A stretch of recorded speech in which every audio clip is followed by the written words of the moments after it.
Nalalagay nga po ngayon sa alanganin ang exhibition bout ni Manny Pacquiao kontra dito sa Muay Thai legend na si Buakaw ngayong Enero ng susunod na taon. Dahil napag-alaman ng Boxing Commission ng Thailand na nagkaroon po ng exhibition itong si Buakaw kontra sa kapwa Muay Thai legend na si Saenchai. Kumbaga ay ayon sa Boxing Commission ng Thailand ay kailangan munang magpahinga at least ng 3 months itong si Buakaw upang magkaroon ito ng clearance muling lumaban.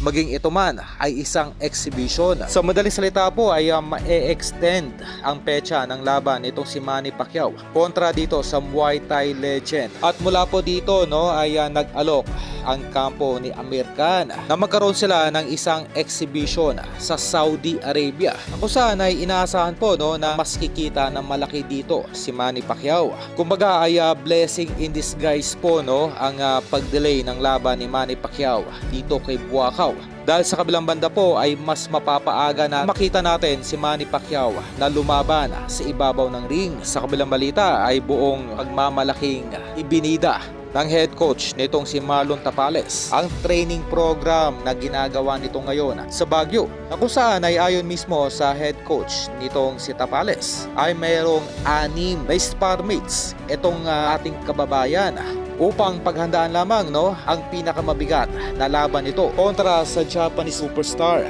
na si Inoue.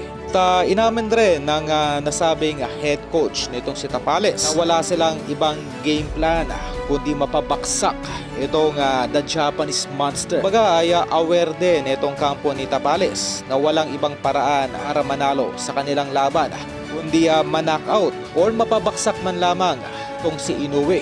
Para po sa kalaman ng lahat na kung sakali man na matsambahan itong si Tapales ang nasabing hapon na si Inoue, ay otomatiko pong magkakaroon ng rematch. At sa nasabing rematch po ay malamang sa malamang ay 50-50 na ang magiging hatian. Kumbaga ay may malinis pong 250 milyon itong si Tapales sa posibleng rematch kung ito man ay papalaring manalo kontra sa Hapon.